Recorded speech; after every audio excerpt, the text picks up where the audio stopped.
সাংসদ মালা রায়ের গাড়ি ঘিরে বিক্ষোভ, স্লোগান, রং জল ছোড়াছুড়ি।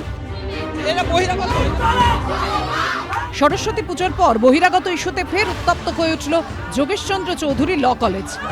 পাম্প চালিয়ে উঠছে বিল, কেএসবি পাম্প বাঁচায় বিদ্যুৎ, বিলের প্রবলেম গেল।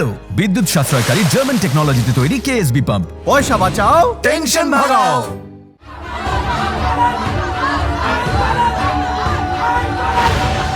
যার জেরে পরিচয়পত্র ছাড়া কাউকে ঢুকতে দেওয়া হবে না বলে বিজ্ঞপ্তি জারি করল কলেজ কর্তৃপক্ষ।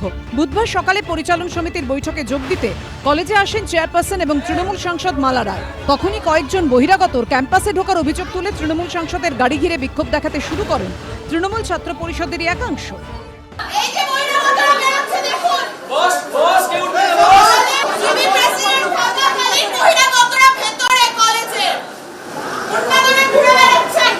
যে যে বহিরাগতদের এগেনস্টে আমাদের হাইকোর্টের অর্ডার রয়েছে তাদের এই ক্যাম্পাসে প্রবেশ নিষেধ, এবং বারংবার যাদের এগেনস্টে আমাদের এফআইআর রয়েছে, বিভিন্ন মাল্টিপল কমপ্লেন্টস রয়েছে, যাদের সম্পর্কে পুলিশ আমার মনে হয় কমপ্লিটলি অবগত, তারা এখনো এই জিবি মিটিং চলাকালীন কলেজের এই গেট দিয়ে পুলিশের সামনেই ঢোকেন। ওদের কি পরিচয় আমরা জানি না, তবে ওরা গুন্ডা।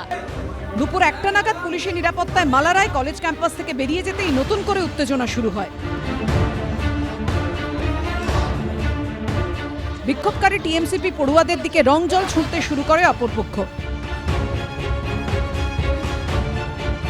পরিস্থিতি এমন জায়গায় পৌঁছয় যে একসময় বিক্ষোভকারী পড়ুয়ারা ক্যাম্পাস থেকে বেরিয়ে যেতে বাধ্য হন। আমরা খুব অবাক হলাম এটা দেখে, যখন আমাদের মালা রায়, আমাদের প্রেসিডেন্ট, উনি ঢুকেছেন কলেজে, তার প্রেজেন্সেই কিন্তু একজন বহিরাগত ক্যান্টিনে আমাদের ঢুকে সে চা, কফি ইত্যাদি খাচ্ছে। আমরা খুব অবাক হচ্ছি এবং আমরা এটাতেই চিন্তিত যে আমাদের কলেজে ছাত্র এবং ছাত্রীদের সিকিউরিটি ইজ অ্যাট স্টেক। এর মধ্যেই যোগেশচন্দ্র চৌধুরী কলেজের অধ্যক্ষ বিজ্ঞপ্তি দিয়ে জানিয়ে দেন, দোলযাত্রা ও হোলির জন্য বুধবার দুপুর 3টে থেকে শনিবার পর্যন্ত পুরোপুরি বন্ধ থাকবে কলেজ। এবার থেকে সমস্ত শিক্ষক, অশিক্ষক কর্মী ও পড়ুয়াদের আইডি কার্ড নিয়ে আসতে হবে। কলেজ চত্বরে শান্তি বজায় রাখতে অন্য কোনো পড়ুয়াকে কর্তৃপক্ষের লিখিত অনুমতি ছাড়া কলেজে ঢুকতে দেওয়া হবে না। কলেজে একটা অন্যরকম পরিস্থিতি, এখানে কোনো রং খেলার কোনো ইভেন্ট নেই, এখানে হোলি বা কোনো রকম কোনো কিছু নেই। আমাদের যেহেতু মেজর রিপেয়ারিং এর জন্য অনলাইন ক্লাস হচ্ছে, কারা কি জন্য ঢুকেছে, কেন ঢুকেছে এটা আমার জানা নেই। আমি কন্ডেম করছি বিষয়টার, এবং আমি মনে করেছি যে এটা পুলিশ এসেছিল, আমি পুলিশকে কলেজের অভ্যন্তরে চাইছি না। সেই কারণের জন্য 3টে থেকে কলেজ বন্ধ করে দিচ্ছি এবং আগামী 3 দিন কলেজ বন্ধ থাকবে। সম্প্রতি যোগেশচন্দ্র চৌধুরী কলেজে দুটি বিভাগে সরস্বতী পুজো নিয়ে জলগড়ায় হাইকোর্ট পর্যন্ত। আদালতের নির্দেশে পুলিশি পাহারায় পুজো হয় ক্যাম্পাসে। তখনও শিক্ষামন্ত্রী ব্রাত্য বসু ও তৃণমূল সাংসদ মালা রায় কলেজে গিয়ে পড়ুয়াদের বিক্ষোভের মুখে পড়েন। সরস্বতী পুজোকে কেন্দ্র করে আদালত এবং পুলিশ প্রহরায় অনেক কিছু হয়ে গেছে। আবার সেই একই জিনিস, একটা কলেজে নিজেদের পার্টির ছেলেদের ঠিক রাখতে পারে না। ধিক্কার জানাই তৃণমূল কংগ্রেসের এই জাতীয় নোংরা এবং অসভ্য রাজনীতিকে।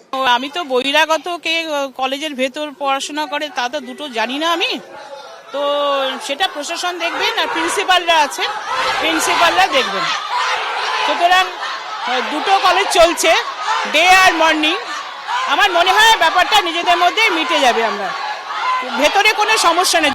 17ই মার্চ সোমবার থেকে ফের কলেজ খুলবে বলে জানিয়েছে যোগেশচন্দ্র চৌধুরী কলেজ কর্তৃপক্ষ। অনির্বাণ বিশ্বাস ও ঝিলম করঞ্জয়ের রিপোর্ট, এবিপি আনন্দ।